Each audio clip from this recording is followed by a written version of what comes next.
Welcome back to The Remote Life. My name is Han Talbot, also known as Han Meets World, and today we'll be chatting with Marie Tuason. Originally from the Philippines, Marie is the founder and CEO of digital marketing agency Adrenaline Agency, as well as the founder of Kaya Connections, a retreats and co-living program helping nomads build lasting connections through harmonious experiences. In this episode, we talk about mindful travel, how remote lifers can incorporate mindfulness into their own travels, and things people may be surprised to know about the Philippines. So grab a coffee, a tea, or something stronger, and let's get started. Marie, welcome to the Remote Life podcast. How are you? I'm full. I just had my breakfast. See, we've been talking about here, but I'm doing really well. Honestly, I woke up early, did my routine, and now I'm talking to you. So I'm doing really well. How about you? For people who are maybe listening to this episode and can't see, Marie has made some amazing pancakes with like fruit and things like that. Protein. I'm sorry, protein pancakes. Gotta be specific. Yeah, there's a difference. It's harder to make fluffy protein pancakes, and I kind of like cracked the code. So I'm actually really proud of myself, like patting on the back, because most of the protein pancakes are really, really dry. This one it's still a little bit dry, but like it's edible. Yeah. That's the important thing. Love it, love it, love it. And you're obviously like tuning in at the moment from Bansko, right? How's it all going? Bansko is amazing. It's my base really is usually in Valencia in Spain, where right now it's like 45, 44 degrees Celsius. Oof. Here it's a perfect 31, 32 degrees in the high time. It's a bit windy right now, but still good. I'm not a mountain girl, so a lot of people are always scared, and not scared, but like they think it's strange that I'm here.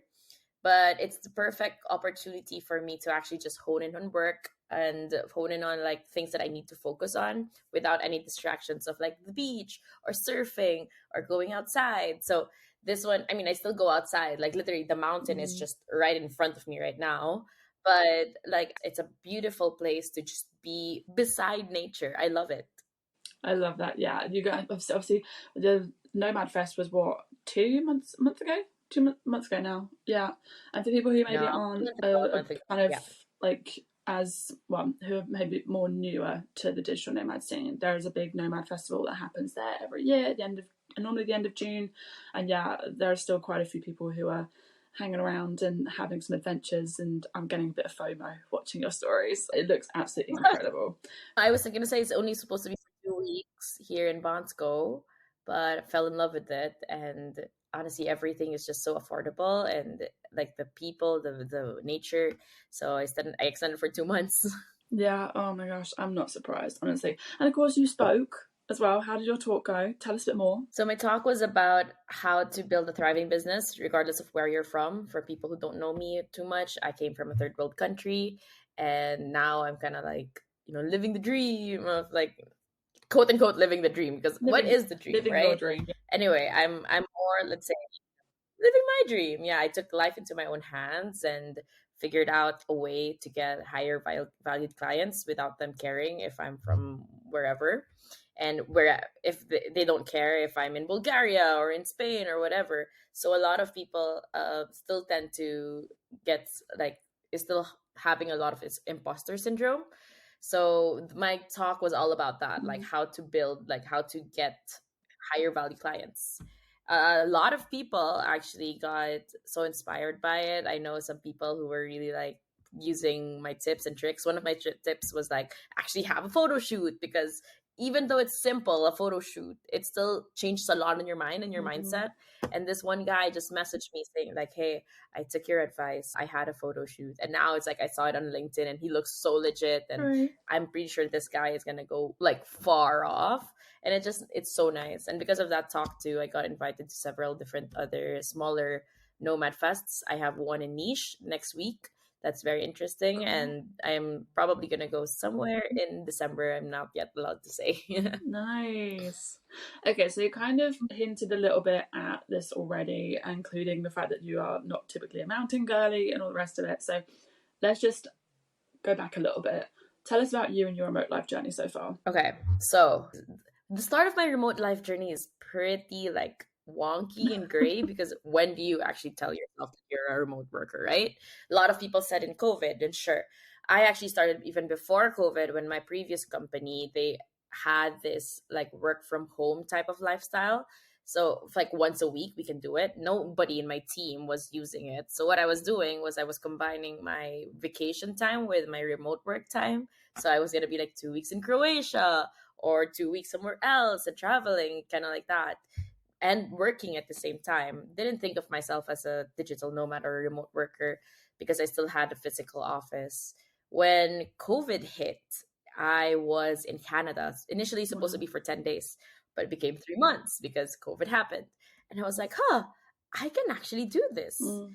I came back to Germany and then figured out, okay, I really don't want to be in Germany anymore. So I went to like Portugal. I went back home to Siargao in the Philippines and loved it. Loved. I had so much time to develop my new hobbies.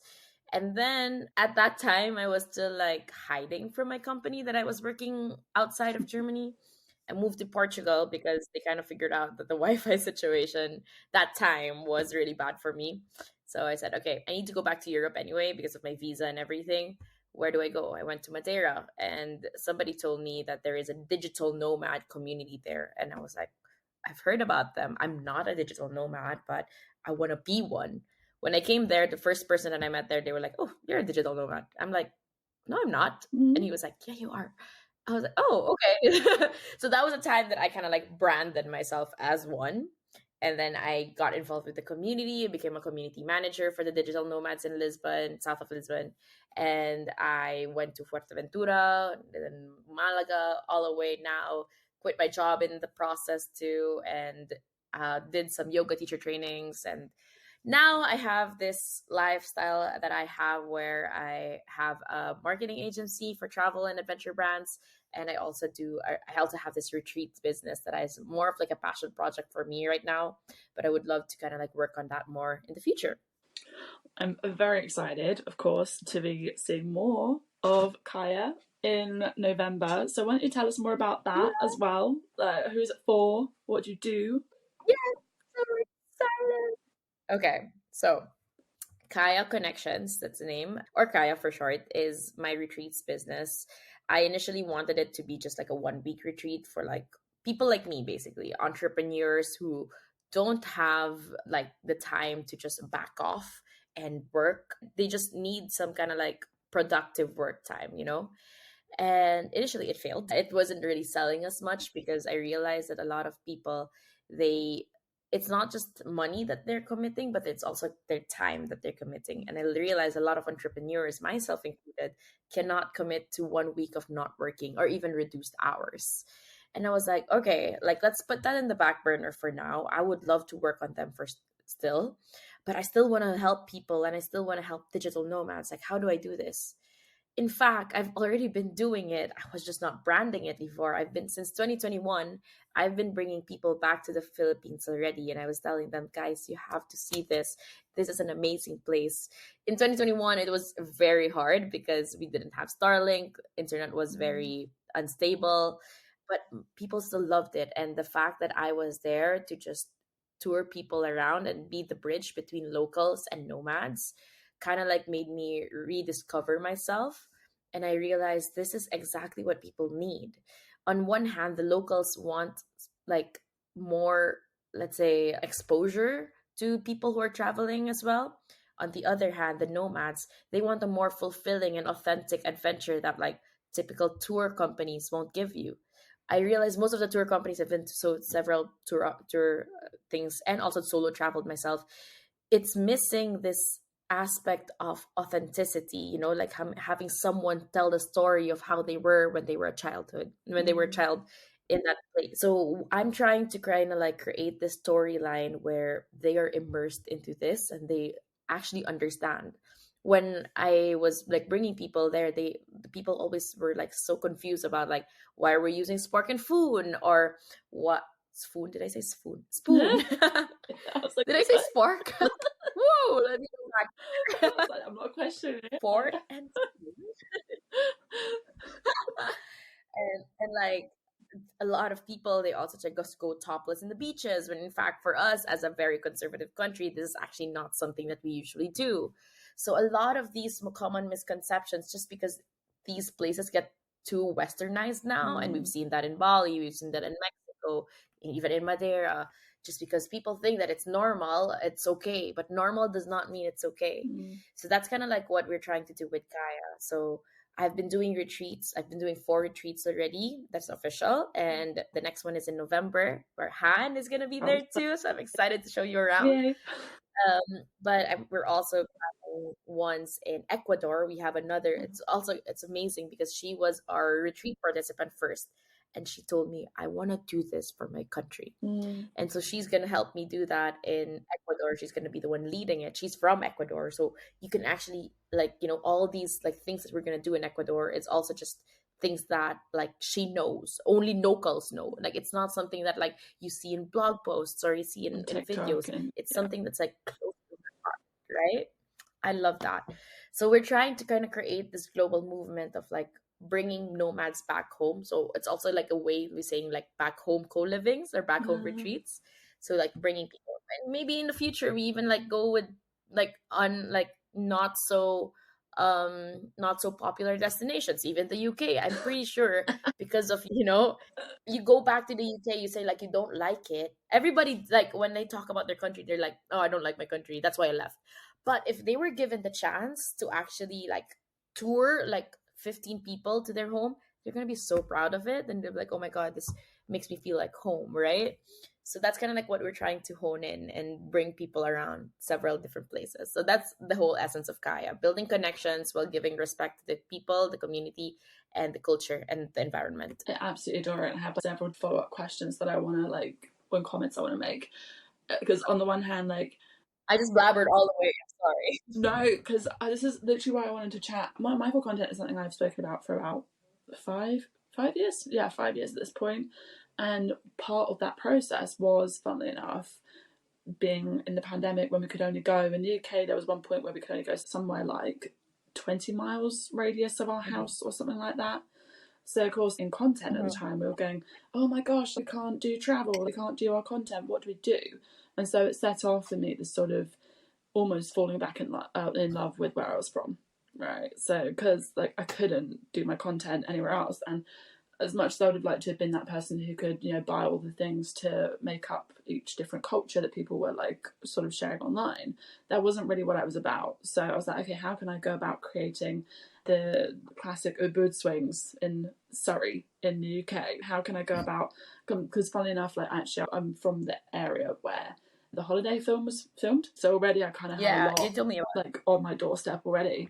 But it was kind of, okay, how can I make the typical vineyard photos that you see in France and Italy? How can I do that in the UK? There's a vineyard that was like half an hour away from where I was staying, in the UK. And again, you would never think wine vineyard England, right? So it was a nice little project to be able to, I would say, fall back in love with where I'm from and like rediscover how to essentially redo storytelling in my mind, right? Because you don't need to go spend thousands of pounds, dollars, whatever, to go have an experience. You can find that sense of home, you can find that sense of a story from where you're at right now. And then, of course, my brain's going, yeah, but the UK has a slightly different opinion on remote working. So it's like, yeah, you don't, well, I suppose it depends on different destinations, right? You've already mentioned a couple of things, but what do people maybe need to know about the Philippines that they maybe don't know? Or is there something that people might find surprising about the Philippines? I would say, I think one of the most surprising things is the Philippines is made out of 7,100, whatever, 7. It used to be 7,107. That's kind of like a bigger number for us. Now it became 7,124, blah, blah, blah, islands. Wow. Global warming. But we have a lot of islands. Gosh. So we're an archipelago. So it's actually really hard for people to have a centralized culture. So the culture from the north is very different from the culture from the south. I read this recently, actually, and it also blew my mind that the culture across seas, like Filipinos are voyagers, seafarers. So if you have 2 islands, imagine like one shore of the first island and the adjacent shore of the second island, they would have the same culture because Filipinos love using boats. Whereas one side of the island versus the other side of the island have completely different cultures because they have mountains in between, forests in between.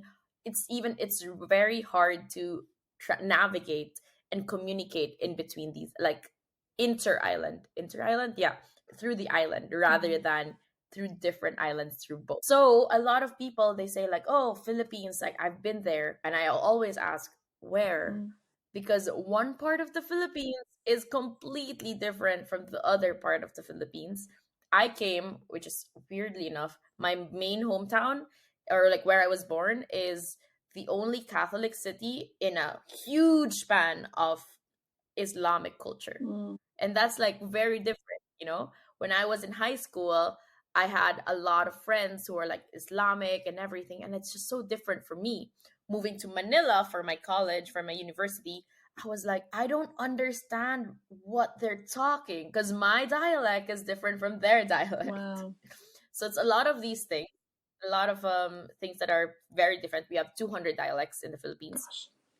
And like one thing that people also fail to realize is because we're an archipelago, it's harder to kind of like divide and conquer kind of thing. I mean, it is easier to divide and conquer, but also harder to unite.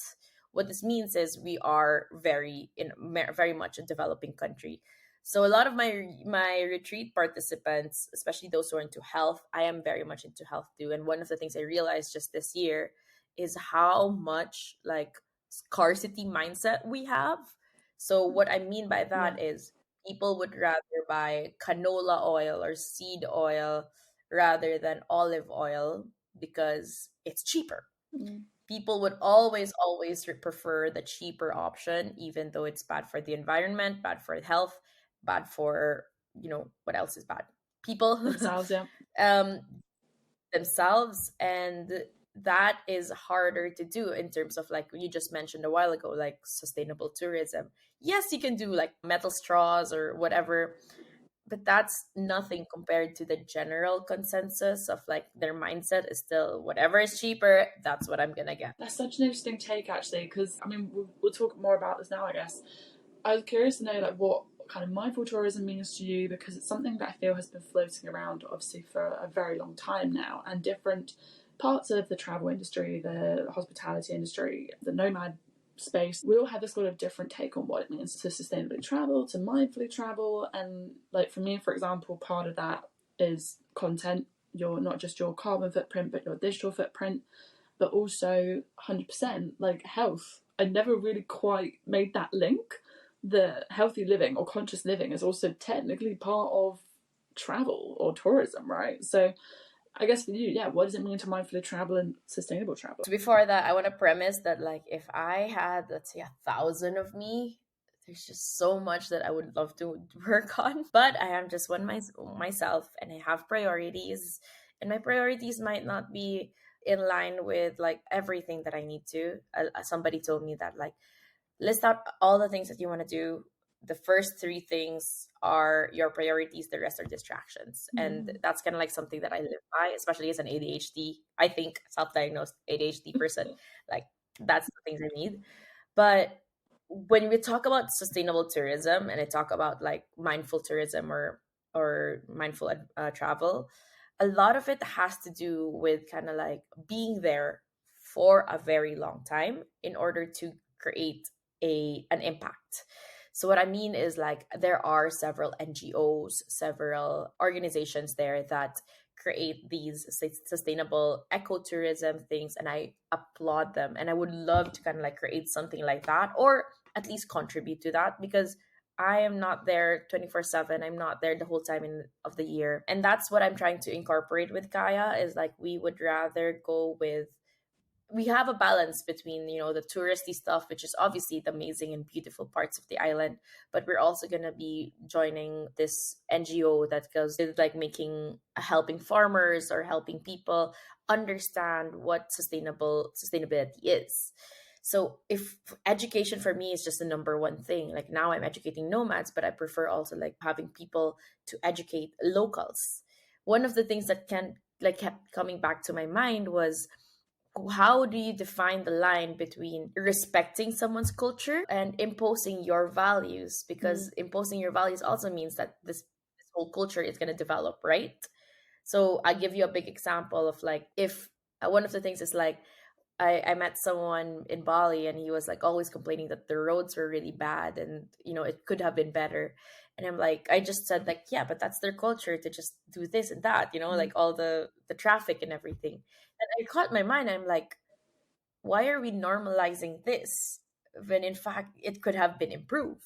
But because a lot of people are respecting the culture, quote unquote, it's being normalized and it's being said like it's fine, it's okay, this is how it is. So this is kind of like something that's of like an ethical debate in my head. I'm like, yes, but it could be better. But am I just coming from a like developed country mindset too? So in terms of like going back to your question about like mindfulness, it's I don't think there is like a definite like way to go about it. I think it's the best way would just be like to have actually this debate in your mind and be self-aware that what you're doing can impact the environment, can impact the culture. So if, like I said, if I were to have a lot of things, I would have gone to like straight to the source, which is educating, like educating everybody. But do I have the resources, the energy of all of this? Not yet, maybe in the future. I'm holding you to that. I'm curious for what that looks like for you in the future, for sure. It was interesting as you were Yeah. saying, like what you were talking about there, because I was thinking, I suppose in a way we all take our own sort of piece of what it means to mindfully travel, right? So for me, like that might not look like how you would maybe do it. For me, for example, the content side resonates strongest for me because that's something that I have some experience in and therefore I can talk more about it. For you, that's through your businesses, that's something that you can maybe like contribute to, I guess. So that was such an interesting take, especially as digital nomads and people who are a little bit more sort of aware, I guess, of the impact that we do have as more long stay tourists because we see and we try and integrate with communities a little bit more. I guess we are kind of all looking for ways that we can sort of help give back and be more mindful. And I think having this conversation itself is really quite insightful, if I do say so myself, because again, it's such a big topic and it's quite a daunting topic.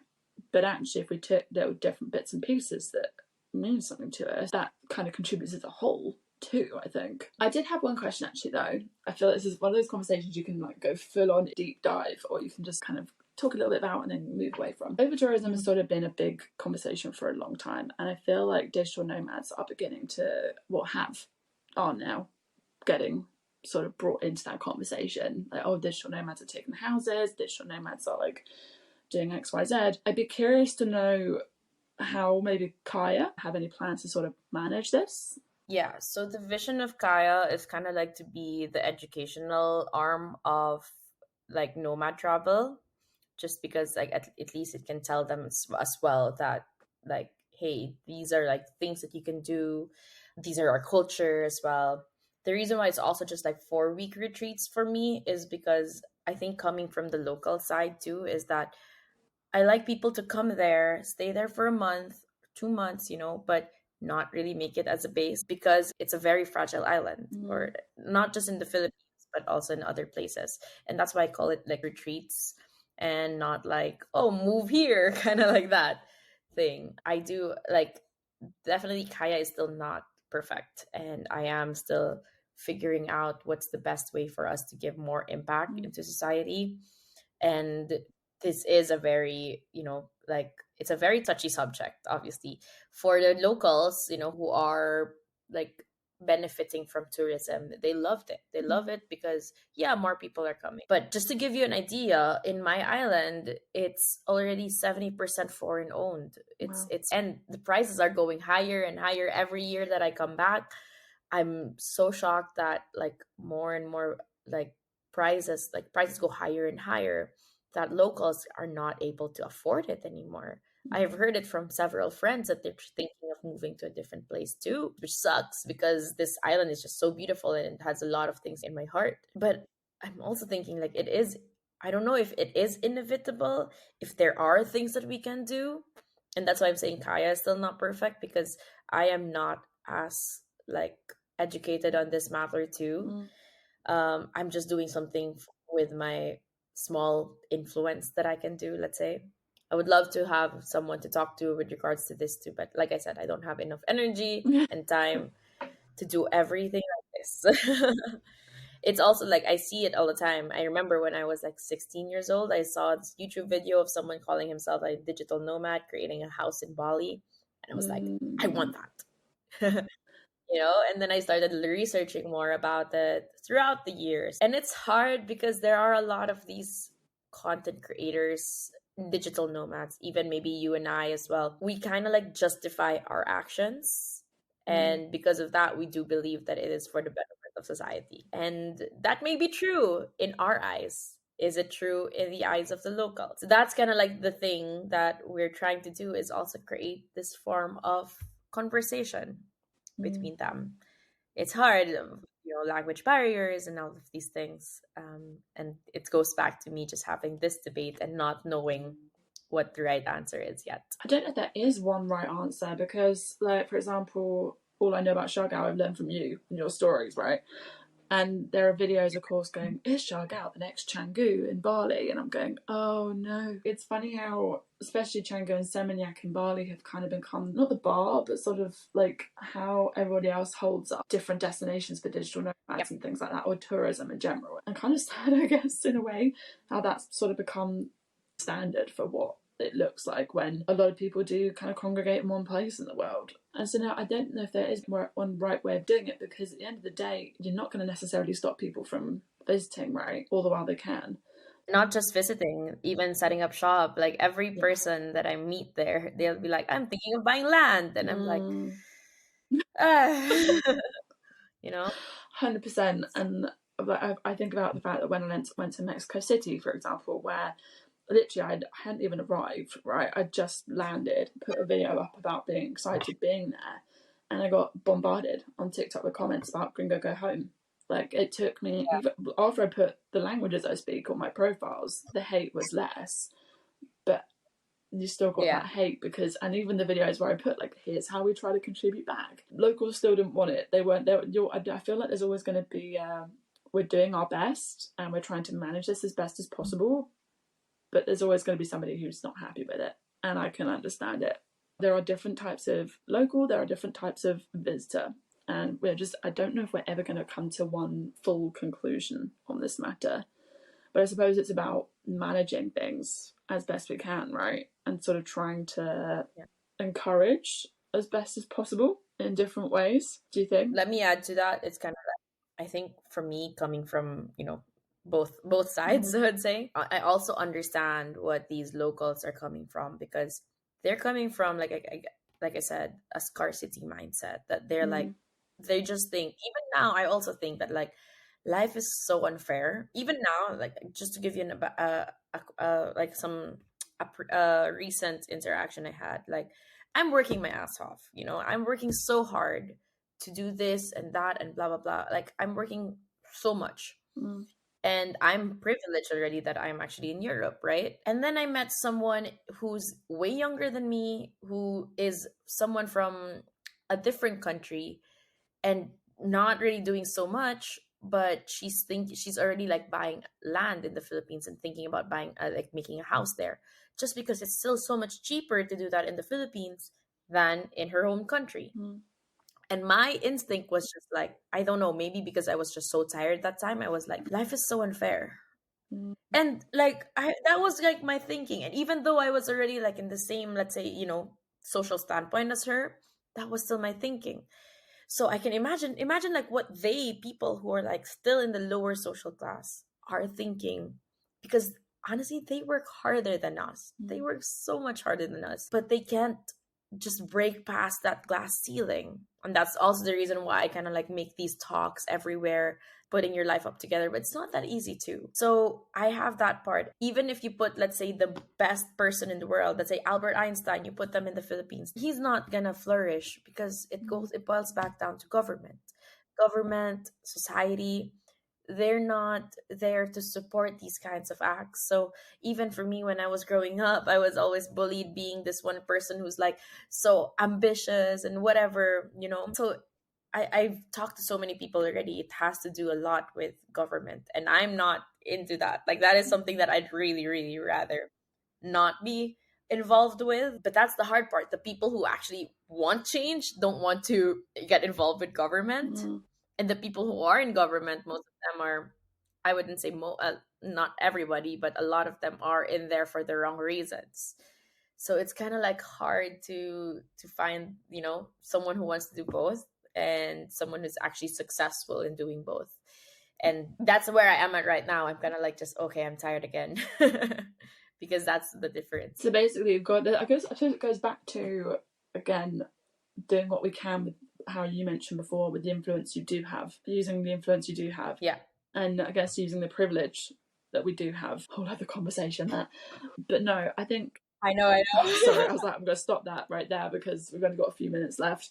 But no, this has been super interesting. And I think for especially as long stay tourists, because I feel like there are a few different projects that have sort of tried to get off the ground when it comes to digital nomads and long stay tourism. And this has to do with not just seasonal tourism, promoting all year round tourism. Like, this is why I'm like, right, you can only do so much because different people have different capabilities, people have different priorities. Like, there's so many different ways we can go about these kind of projects and initiatives. But I feel like there is definitely a big opportunity for long stay tourists, or like digital nomads, depending on how you want to call them. And I'm super curious to see how that could start helping local businesses. For example, my whole thing is that long stay tourists have time to go give airtime to more local businesses. Long stay tourists actually have time to go check out what the local community has to offer. And I feel like it's one step and it's very fresh-ish. And with Kaya, for example, I think could be a super interesting new chapter for tourism in general. One of the things I realized, I don't know, I mean, maybe this is just like my mindset right now. Absolutely open to new insights about this, but from what I realized with a lot of this foreigners who are in my island, so like you said, to just like support local businesses and all of these things, blah blah blah. Two things. One, the local businesses, quality wise, is just really really low compared to the quality of the foreign businesses, because the foreign businesses have more capital. Of course they're gonna have like better facilities, better infrastructure, beautiful places, so where do people go? They go to the better ones for convenience, right? Second thing is, a lot of these foreigners who are like, long-term nomads, long stay nomads, one of the things I realized too is kind of like, what is stopping them from just creating their own business there, from just creating another coffee shop, from just creating, another establishment? And that's kind of like what's happening here. Like, I see a lot of these long-term nomads, they're like, I want to create this, I want to create that, I want to create this, blah blah blah blah. Which is, I think, one of the things too that like a lot of people from developed countries have like things, because they're more ambitious compared to like us Filipinos, because we're coming from a scarcity standpoint. Like, we don't even know if we can survive tomorrow. Like, how can I think long term, whereas these foreigners, they're like, why would I support a local business when I can just create my own? And I think a lot more nomads, the trend of like entrepreneurship is starting to become bigger and bigger throughout the years. So a lot of people, a lot of coaches like telling people to just quit their 9 to 5, blah blah blah. So a lot of people go into entrepreneurship now, and they'll be like, oh, I'm an entrepreneur, I can make another business, I can make this, I can make that, myself included. So this is also something that I've observed with local nomads as well, right? Sorry, not local nomads, with nomads as well. I have so many different things that I want to follow up on this, but I'm so worried we've only got... Go ahead. I still have some pancakes, so yeah, we only have a few minutes. I feel like, honestly, this is something that could be, I know for me, I want to keep talking about, because there is just so much more to a country in general. I mean, I'm so intrigued for November when I come and see you in Siargao, and I feel it's just such a bigger conversation that just needs to keep being had, because again, there are certain things that you've said to me that I thought, oh damn, yeah, like I hadn't even thought about that, and I'm so curious for where this could go next. And I think it's just so important to keep talking about it. I think maybe let's keep this concise for now, and maybe we could like do a follow-up when I see you in Siargao or something like that. But yeah. Because this is something I'm so passionate about. I'm like lost for words and have all the thoughts in my head. Maybe I'm self-diagnosed ADHD, I don't know. But yeah, I think before we leave off though, final question that I always give to everybody: fill in the blank. Home is where? Home is where I don't know. Oh my gosh, I don't know. Where is home right now? For me, home is Siargao, obviously, but it's not my home forever. Home is where I feel like I'm myself. Love it. Marie, it's been so awesome to chat. Thank you so much, and I cannot wait for November. I'm excited. Can I say something though? Go for it. Yeah. I don't know if you want to add this, but recently I've been talking to a mentor and he said like all my goals were kind of like unaligned. I have the marketing agency, I have the Kaya retreat business, and he was asking me what I want to do, and all my goals are just like everywhere, right? I don't know if you've seen my stories as well, that there was a time where I actually just sat down in the forest, kind of like butt slid here and there, so I was like really stuck in the forest for a while. But I was like writing down on my ikigai, or like what I actually want to do and what I want to have. And when we were talking in this podcast, one of the things that I realized really was that like what I'm planning to build is just something that's really much needed, or maybe not, I don't know. It's going to be my goal to set that up in the next 3 to 5 years. Lots of capital needed and lots of things needed, and I would love to look for more partners who are aligned in the same goal. Basically, if I have to consider like what I'm good at, what I love to do, what can I get paid for, and what does the world need? What does the world need, right? I want to create this rural, small community in a place that is absolutely not touched. Because of Starlink, it just opens up a lot of opportunities everywhere, right? For you, home is where the Wi-Fi is. So once we have Wi-Fi, we can actually go to several other places. There are some islands that I'm looking up in the Philippines, and I want to like set up a place for like productive rest, for a place where people can just rest and have a cafe without the obligation. They don't feel that they want to open up their laptops. And also for people to just play. So the goal is to kind of like have this space where like people can stay, and like 8-10 rooms, and have a yoga studio where people can, not just a yoga studio, a studio for yoga, movement, calisthenics, capoeira, whatever people feel good doing about their body and their health. And then like a cafe for like with healthy food where just people can just go. So it's kind of like a small ecosystem of, I call it, for conscious professionals or mindful professionals, I would say. I still don't know the right term for it. I don't know if conscious professional, mindful professional is it, but to describe it is like on a scale of 1, where 1 is like a hippie and 10 is like Elon Musk, who doesn't care about spirituality.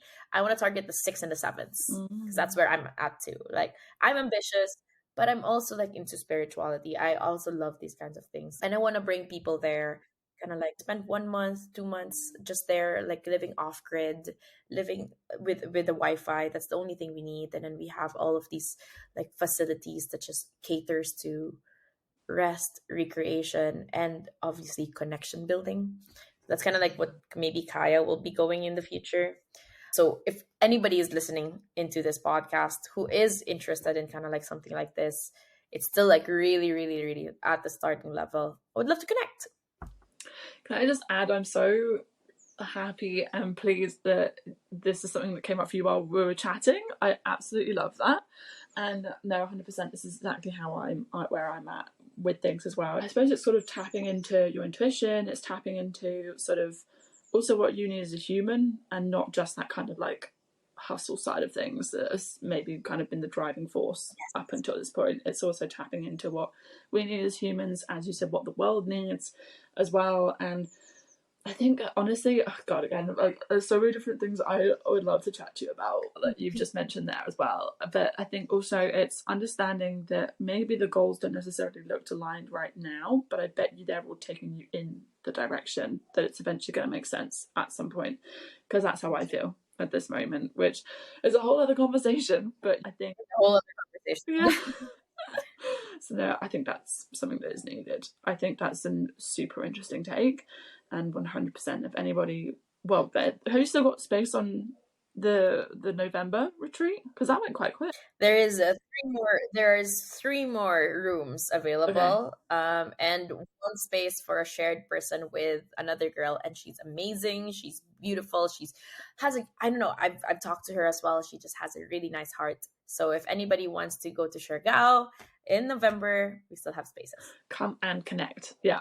Honestly, this is so many different things I want to chat about now, but this has been amazing, Marie. I'm so glad we finally got to do a podcast. I'm so glad, actually. I was just waiting for you to just like, Marie, join me. And I'm like, I'm not gonna go to but I'm actually really happy Like really, even me just like sharing this out loud, I just realized so many things too that I'm like, I'm actually really happy to share these things that I've never, no one has ever asked me this, and it's like chunks of gold. Like, I wish a lot of people can hear this.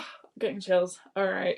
Stay tuned for an obvious part 2 at some point. And yeah, can't wait to see you. Yeah, see you soon, Han. Thank you so much for listening to this episode of The Remote Life, and thank you, Marie, for taking the time to speak with us. You can find links to Marie's profiles below. Thank you so much again for listening, and we can't wait to remote work with you again soon.